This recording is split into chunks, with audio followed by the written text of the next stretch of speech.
Olá, meu amigo, minha amiga. Estamos de volta com mais um Portal do José, num dia de grandes movimentações em filas aqui no nosso país. Numa delas, no que diz respeito ao futuro do senador Sérgio Moro, houve uma suspensão dos trabalhos, mas segunda-feira essa fila retomará o seu curso e eu vou explicar aqui para vocês quais são as perspectivas para onde essa fila irá desembocar. Temos uma fila também onde uma figura ilustre da extrema-direita, o mentor espiritual, constitucional, jurídico e político da figura do inelegível, está 72 horas tentando escapar de uma fila, mas ele já pegou a sua senha, a senha já está na sua mão. E tem uma fila nova que ninguém estava olhando e que terá desdobramentos muito importantes no cenário político aqui no Brasil nas próximas semanas.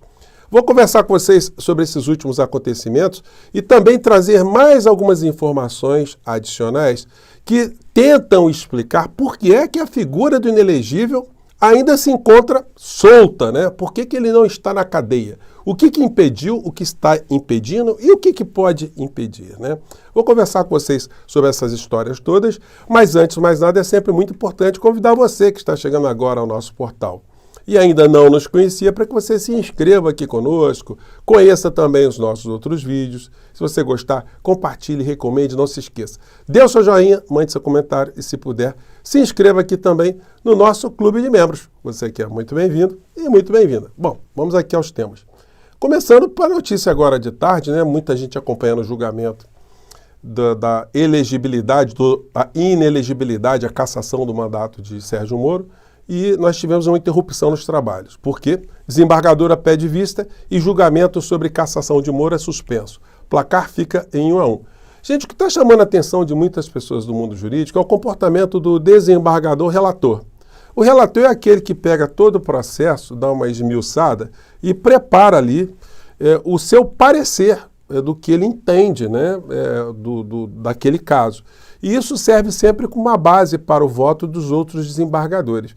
Mas ele está indo além. Ele já deu o voto, fez um voto assim, fazendo a defesa muito vigorosa de Sérgio Moro. E depois do voto contrário, que foi lido hoje pelo outro desembargador, ele pediu a palavra e fez contestação, fez mais alguns adendos sobre o voto do seu colega, né? Uma coisa muito atípica, né? Mostrando que ele está muito mais para advogado Sérgio Moro do que de um desembargador que está julgando ali, ou deveria julgar com a máxima isenção. E aí tem notícias que confundem até a comunidade jurídica, porque elas são apresentadas de uma forma que realmente induzem as pessoas a um erro de interpretação, como essa aqui, por exemplo, do blog do Fausto Macedo, do Estadão. Desembargador do TRE Paraná, indicado por Lula, vota pela cassação e inelegibilidade de Moro por 8 anos. Vem cá, desembargador do TRE indicado por Lula? O Lula indica desembargador? É isso mesmo, seu Fausto Macedo? Bom, mas o erro não é só dele não, tá? Aqui no UOL tem também a coluna do Rafael Neves. Juiz indicado por Lula vota pela cassação de Moro. Juiz indicado por Lula? Como é que é isso? Placar é de 1-1 no TRE. Gente, o presidente da República não indica desembargador. Os desembargadores, eles são indicados numa lista. E quem escolhe no final da história é o presidente da República. Em muitos casos, o presidente não tem nem alternativa, porque essas indicações elas vêm por merecimento e antiguidade. Quando um desembargador é indicado por 3 vezes consecutivas para uma lista, o presidente da República tem que escolher o indivíduo ali e ponto final. Então, é uma diferença muito grande em nomear um desembargador e indicar um desembargador, né?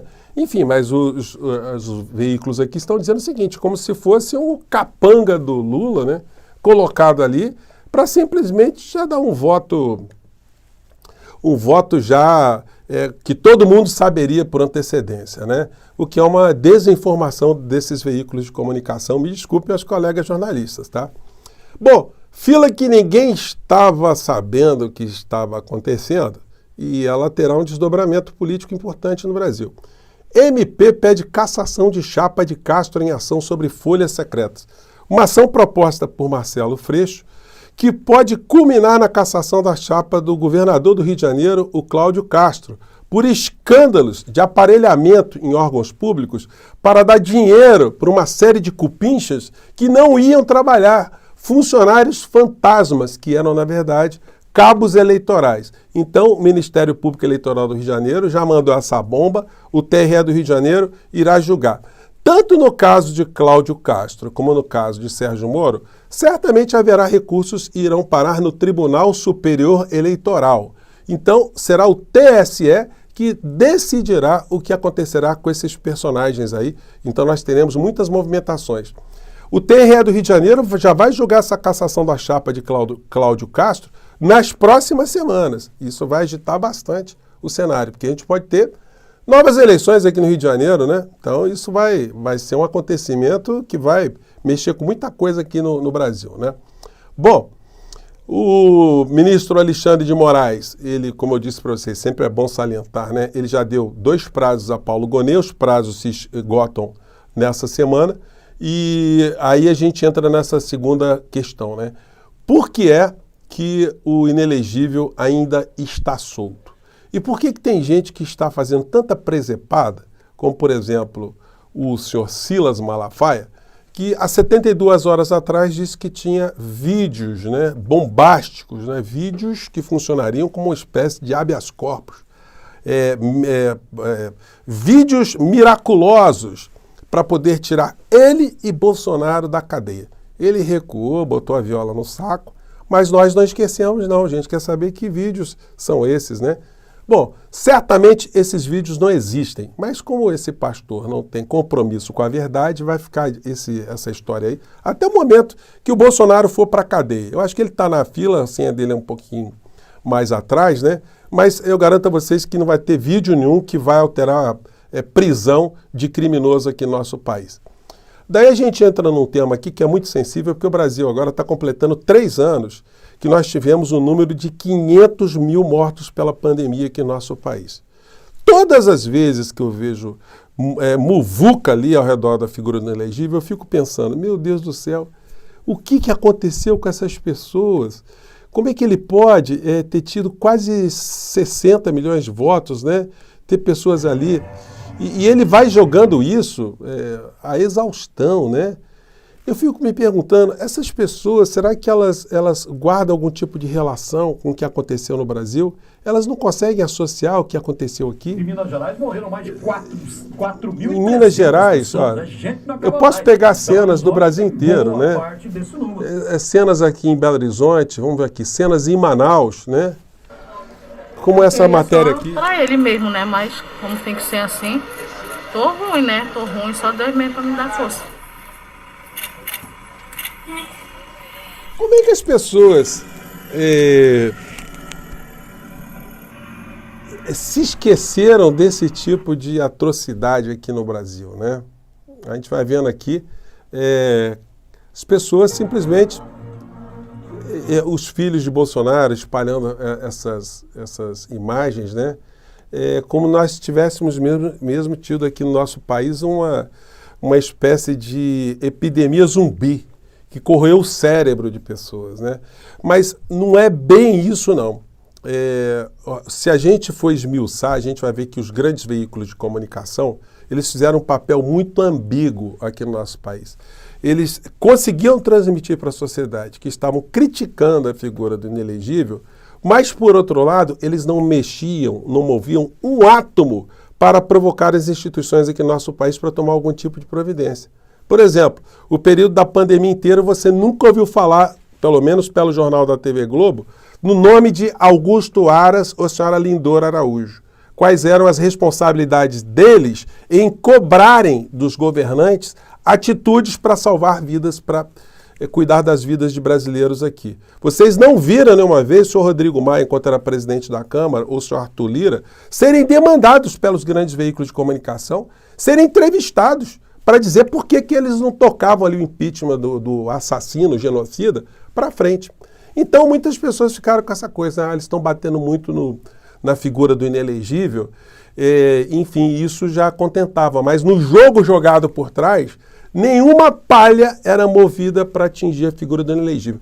E em relação às coberturas jornalísticas, elas eram muito assépticas. Elas não falavam o nome Bolsonaro. Repare, gente, aqui no editorial do Jornal Nacional, muito preocupado com o povo brasileiro, eles fazendo uma leitura do que estava acontecendo, mas eles não citaram o nome de Bolsonaro. Isso não é pouca coisa não, gente. Isso é uma forma de deixar a coisa mais asséptica, né? Você faz uma crítica, assim, ideológica, mas você não aponta a responsabilidade, você não chama o responsável, você não ilustra para o povo brasileiro que existe um responsável, pelo menos na gestão da saúde pública aqui no nosso país. Acompanhe esse editorial aqui, gente. Em agosto do ano passado, quando o Brasil ultrapassou o registro escandaloso de 100 mil mortes pela Covid, o Jornal Nacional se manifestou sobre essa tragédia num editorial. Parecia que o país tinha superado um limite inalcançável, 100 mil mortos. Hoje são 500 mil, 500 mil de vidas brasileiras perdidas. O sentimento é de horror e de uma solidariedade incondicional às famílias dessas vítimas. São milhões de cidadãos enlutados. Hoje é evidente que foram muitos e muito graves os erros cometidos. E eles estão documentados por... Quem cometeu esses erros? Ou quais foram as pessoas que cometeram esses erros? Por que vocês não falam o nome, hein, senhor Bonner? Entrevistas, declarações, atitudes, manifestações. A aposta insistente e teimosa em remédios sem eficácia. O estímulo frequente a aglomerações. A postura negacionista e inconsequente de não usar máscaras. E o pior, a recusa em assinar contratos para compra de vacinas a tempo de evitar ainda mais vítimas fatais. No editorial que marcou as 100 mil mortes, nós dissemos que era preciso apurar de quem é a culpa. Dissemos textualmente que esse momento chegaria. Desde o início de maio, o Senado está investigando responsabilidades. Haverá consequências. E a mais básica será a de ter levado ao povo brasileiro o conhecimento sobre como e por que se chegou até aqui. Quando todos nós olharmos para trás, quando nos perguntarem o que fizemos para ajudar a evitar essa tragédia, cada um de nós terá a sua resposta. A esmagadora maioria vai poder dizer, com honestidade e com orgulho, que fez de tudo. Fez a sua parte e mais um pouco. Nós, do jornalismo da Globo, estamos há 1 ano e meio, com base na ciência, cumprindo o nosso dever de informar, sem meias palavras. Muitas vezes nós pagamos um preço por isso, com incompreensões de grupos que são minoritários, mas barulhentos. Não importa. Nós seguimos em frente sem concessões. E seguiremos em frente, sem concessões. Porque tudo tem vários ângulos. E todos devem ser sempre acolhidos para discussão. Mas há exceções. Quando estão em perigo coisas tão importantes como o direito à saúde, por exemplo. Ou o direito de viver numa democracia. Em casos assim, não há dois lados. E é esse o norte que o jornalismo da Globo continuará a seguir. Aí colocam lá 500.868 pessoas mortas, né? Eu pergunto a vocês, vocês viram que não foi citado o nome do inelegível nenhuma única vez? Isso não foi só no editorial, não. Vocês podem pegar todas as matérias que eram expostas sobre a pandemia. Claro que você que tem esclarecimento, você que tem senso crítico, você uniu uma coisa à outra. Mas uma grande parcela da população brasileira não tem essa capacidade. As pessoas não conseguem compreender. Porque só esse tipo de alienação, esse tipo de informação tosca ou de informação aparente que foi jogada, é que pode explicar que 58 milhões de brasileiros, tendo pessoas que morreram nas suas famílias, amigos que perderam, ainda terem votado no principal responsável pela maior tragédia que nós tivemos aqui no nosso país. Então, estou jogando essas questões aí, muitas pessoas podem pensar que eu estou carregando nas tintas, mas não estou não, gente. Isso é ciência. O jornalismo, que é feito em países como o Brasil, tem essa postura porque havia interesses fundamentais para esses grupos, interesses econômicos, para não deixar a figura do inelegível ser colocada para fora, porque se fosse colocada para fora, toda uma ideologia, um planilhamento, um planejamento econômico, um interesse econômico muito grande, iria junto com ele, eles não quiseram essa interrupção. Então, reflita sobre isso, tá bom, gente? Mande seu comentário para cá se você discorda, você concorda, tá bom? Um grande abraço e até o nosso próximo encontro e vamos cobrar as filas andarem aqui no nosso país. Tchau!